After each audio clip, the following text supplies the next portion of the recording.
Good evening, everybody. Welcome back to the workbench here at Safe Haven. Today, we're just going to do a short video.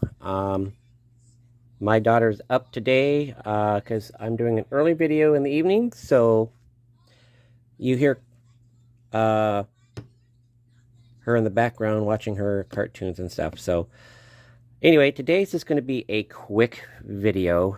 I just kind of want to go over this kit slash scratch bash progress that I'm at.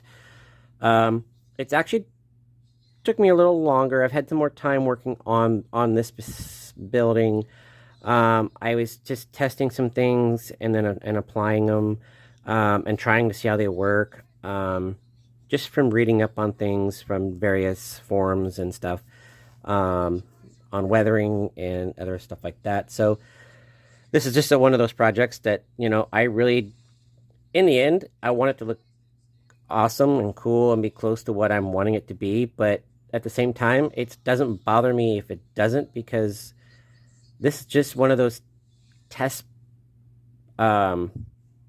projects. I'm trying different things before I use them elsewhere. And so far, I'm liking how the outcome. So real quick, let me pull out what a couple things here real quick. Yes, I need that, and I need that, and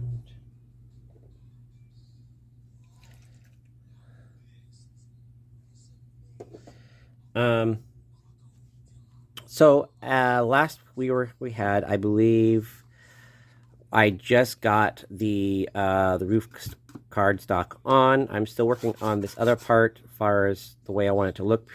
So this next week, my goal is to get start working on this upper part. I won't fully do it because I want to come back and show you guys kind of how I'm working it, but I will do maybe 2 of the 4 walls up here or whatever, and then come back next time and show you and walk you through how I did it. But yeah, it's going to be great. But for now, let's go over what I have done.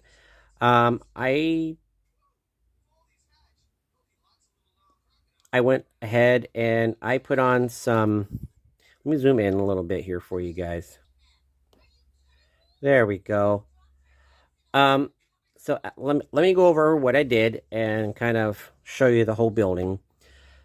Essentially, this is going to be a old warehouse storage building. Every building is going to get numbered. And so I even have this is an older building, but then I also have I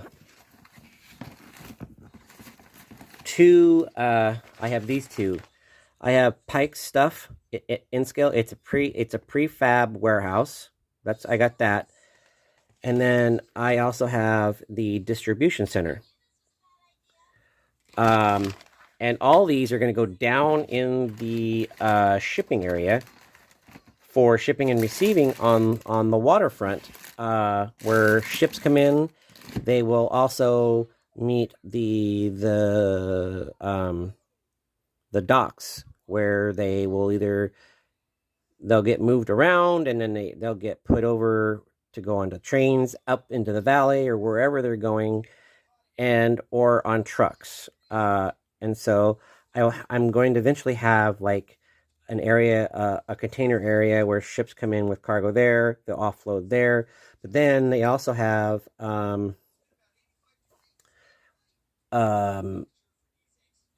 like lumber and coal and rock, all that kind of stuff, where they can load for container ships. Kind of like they do with flour and grain, and they put it in these big container ships that have these big bays. Well, yeah, that's what I'm going to be doing. Just kind of How it's going to lay it out, I don't know yet. I'm just still working that out, but that's kind of what I'm doing here. And so it's kind of the midway between the valley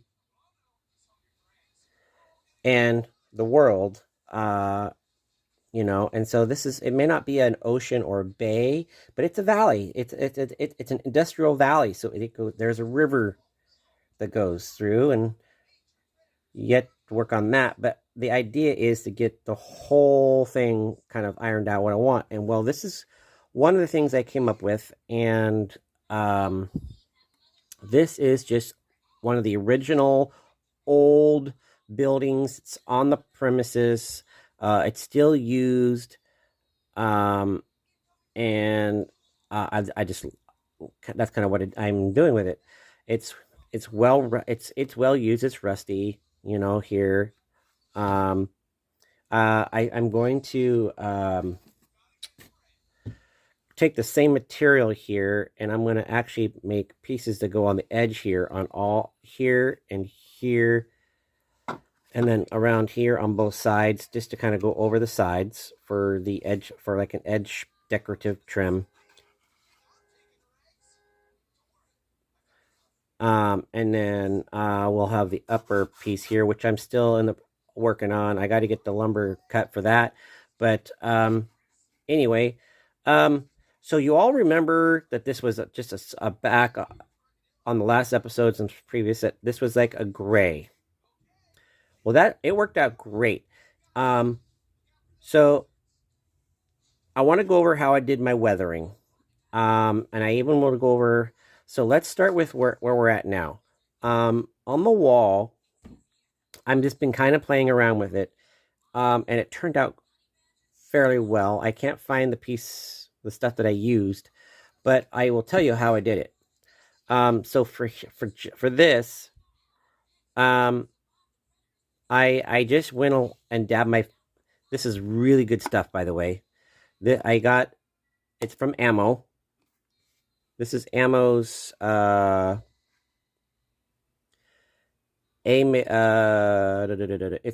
curious. It's acrylic wash.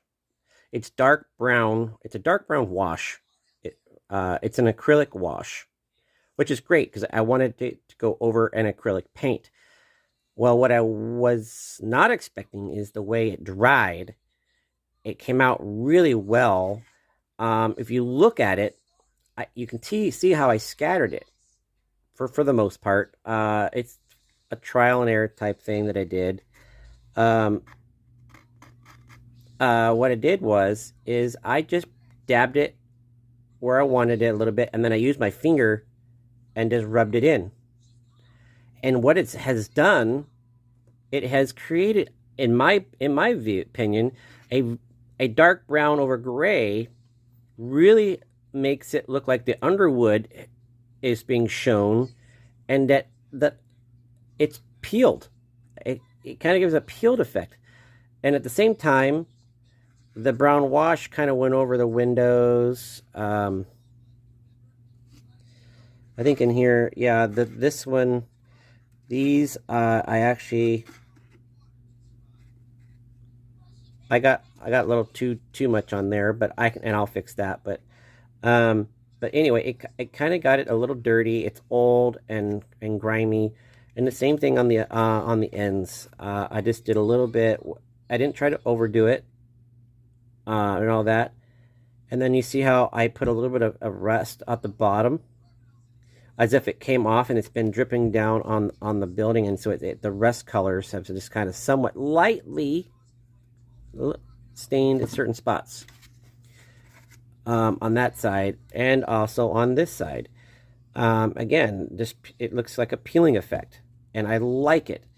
And how I got that was I just used this right over. It's a dark brown acrylic wash with Ammo. This is what the number is, AMIG-0705. And that's how I achieved that. Well, the other thing I did was I weathered the roof.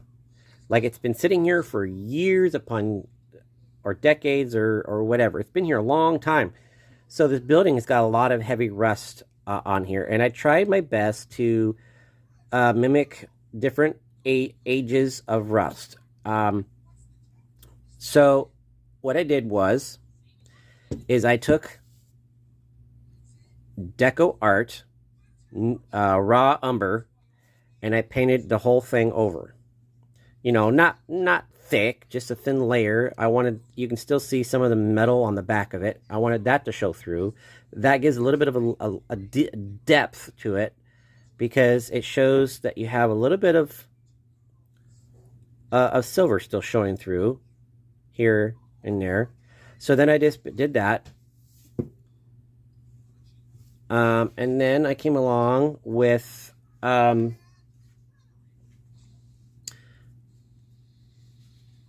crusted rust deposits from AK.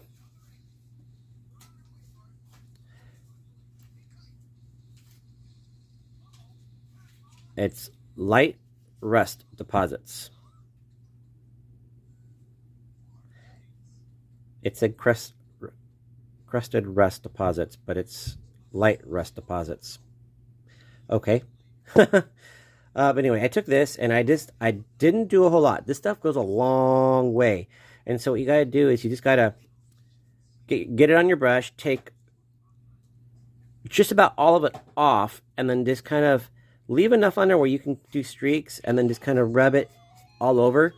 Well, that's where you get the yellowish orange color from, over the first layer. And what I did is I got it in there, and then I just took my finger and just kind of did a downward motion after I got it on there with the brush, and it kind of blended in with the brown and got it kind of a yellowishy orange color. And then I took Barn Red from Apple Barrel, and I put and then I went over, excuse me, and then after I did that, I did a very, very like a dry brush layer of Deco Art again, and then immediate where you can see it, you can see it over the yellow a little bit, and then I blended in. Finally, I blended in a little bit of Barn Red, and you can kind of see those spots here a little bit to represent the top layer. So that's what I did for the rust. And I did that on both ends. And I didn't notice you don't want it the same. You want a different look on both sides because you got different weather.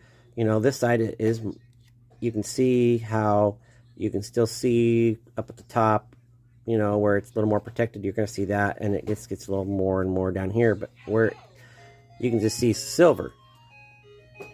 And over here, you get the same effect, different layout of it, you know, obviously, but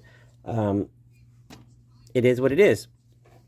So that is what I did this last week. I'm kind of liking it. There's a few things I got to touch up on and continue working with, but again, I like these kinds of projects because it allows me to play with what I got and to really work with it.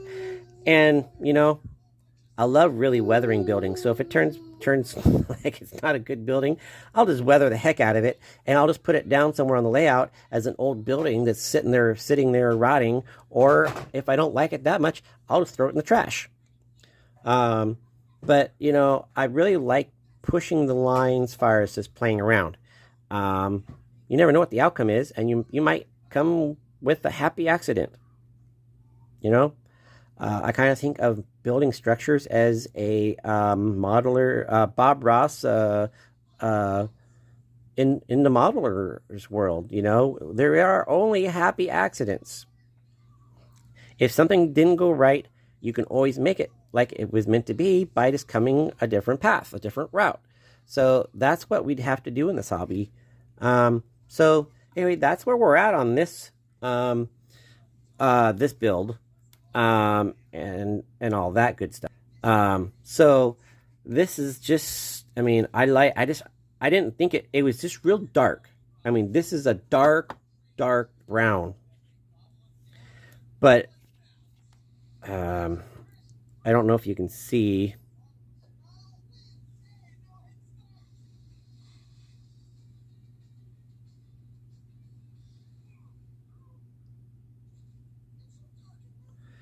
It's kind of like a chocolate color, but it's a pretty dark brown. It's liquidy, and it also has some grit in it, and all that stuff. And I have a couple of these bottles. And everything. I still got a few things I got to work with. I have been waiting to try this. It's called Warren Effects. I hear this is good stuff. It works well. I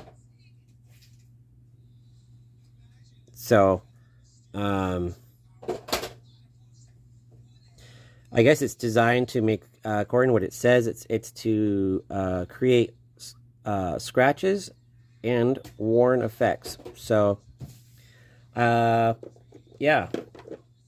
I can't wait to start trying that.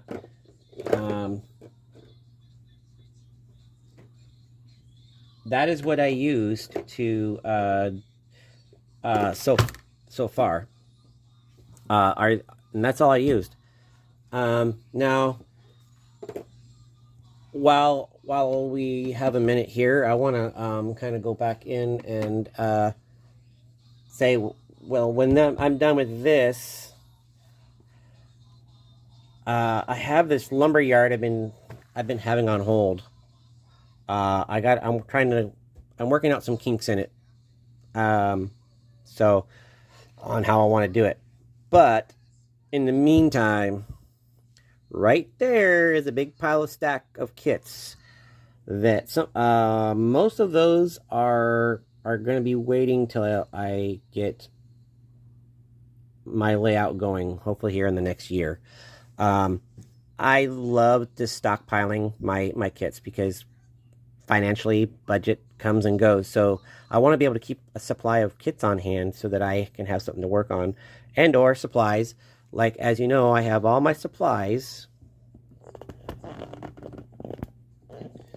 right here. I have my roofing supplies, my roofing top and or siding is in there, and then I got project drawer here, so if I have other projects going, I can lay them in there out of the way before they're all assembled. I got my lumber, 2x4, 2x6, 2x8, that kind of thing going. 4x4s, 1x8, my bracing stock down here. And then up here, I got just like coffee stir sticks. That's what they are. And I just use them as bracing. There's different sizes. I got thick.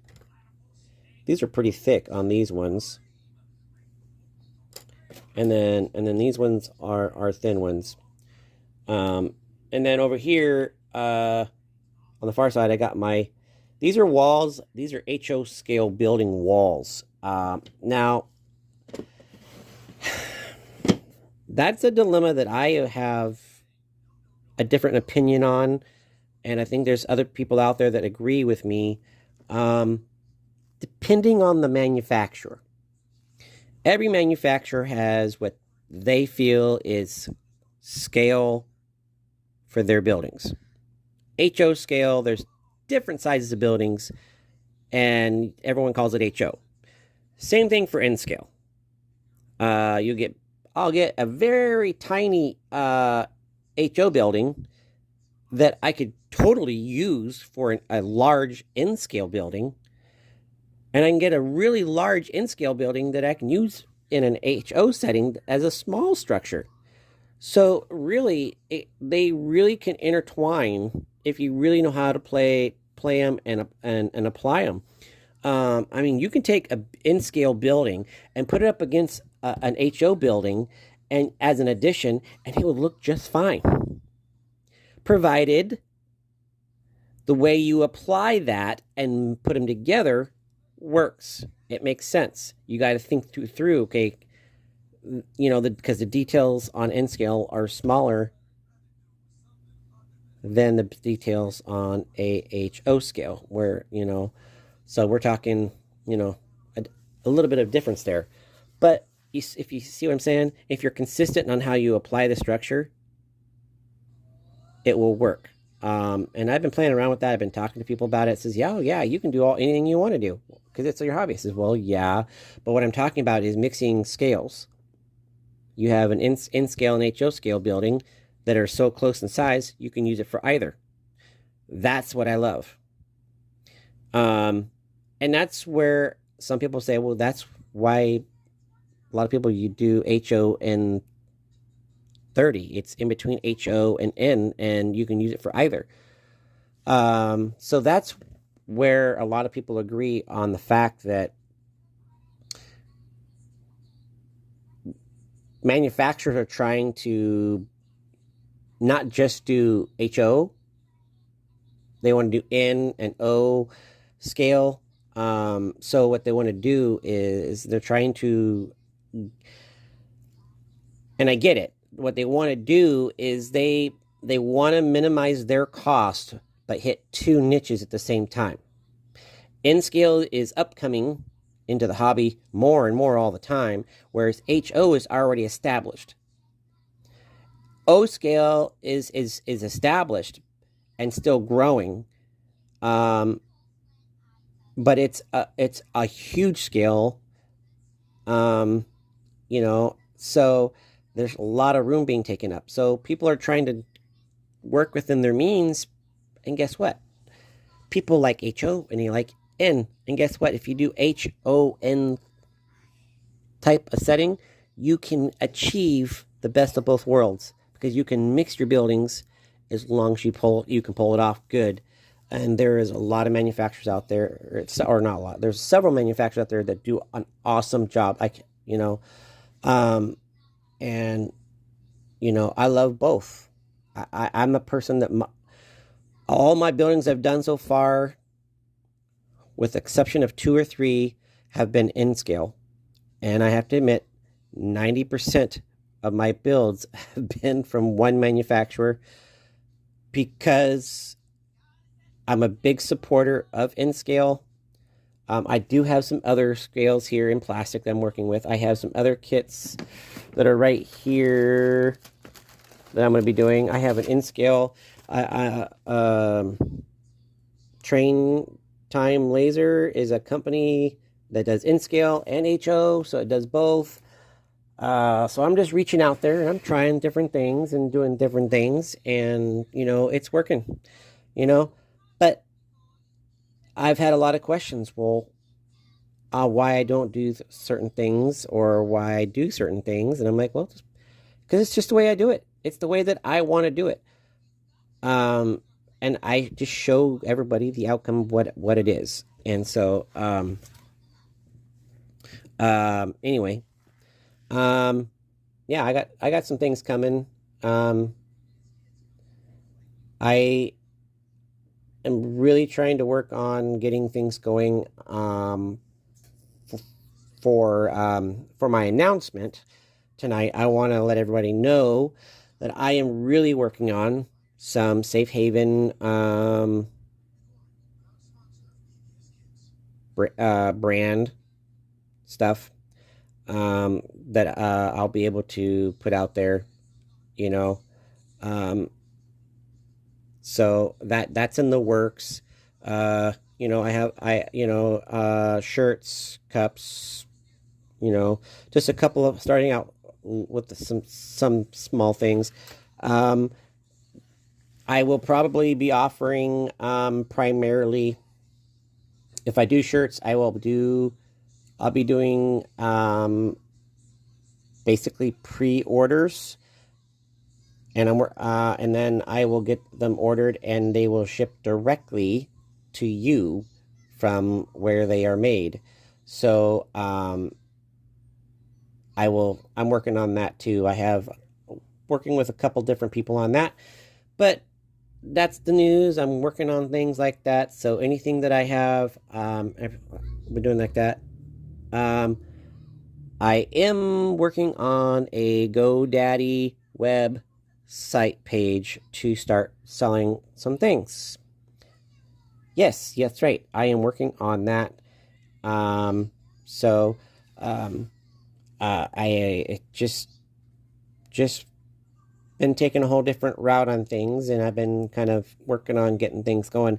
So I wanted to put that out there, that there will be And I am talking that there will be a GoDaddy store for Safe Haven Valley Railroad um, at at some point here this year. No promises on when, but I will be talking about it more as it comes up. Also, I wanted to make a call out a big shout out to Viterro. Best has great stains. I love them. It's Bollinger Ederle scale trains, known as Best Trains. Has great stains. Eventually, I'm going to have a full stock of every color they got, as I do Hunterline. Hunterline and Viterro are my two favorite stains. I love them a lot. They work well. I've even mixed them together and they blend well. And I'm going to do a tutorial on that. I have something coming up for that here after Mother's Day. I will be doing a small thing on that, in fact. So, yeah, so there's just quite a bit going on. I've been doing a lot of planning and everything with what's going on the bench, because I'm kind of winding down. I got some things coming that are off the bench, so I'm trying to do less builds and more how-tos just for now, because I got a lot going on at home and a lot going on at work, so it's just kind of taking a lot of time and energy. And summer's coming, so summer is my time to be outdoors.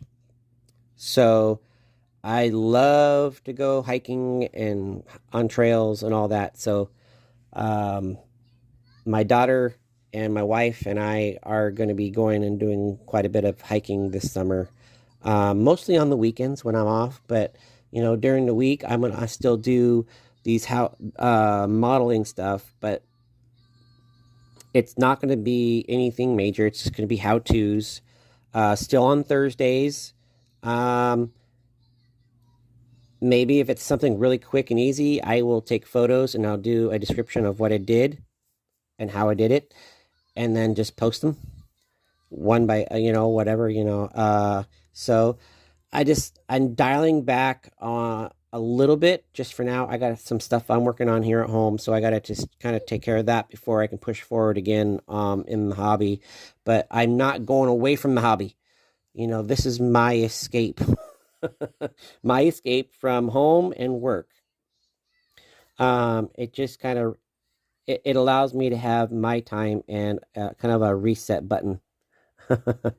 So that's pretty much it today, guys. I know that's the half-hour video today. I really wish you guys today's Thursday, so I wish you guys a fantastic Friday and a wonderful weekend. And I hope you guys will just continue to share what you guys are working on.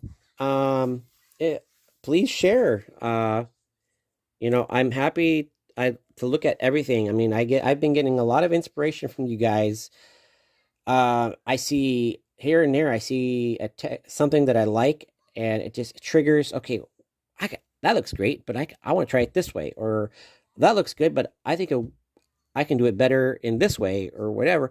It just sends me down a rabbit hole, if so to speak, which is good because we need more of it in this hobby, and we need to be sharing more. So anyway, I will let you guys go, and you guys have a fabulous Friday tomorrow, and you guys enjoy your weekend. And I will talk to you later. All right, guys. Thanks for watching, and we'll see you again next week. Bye-bye.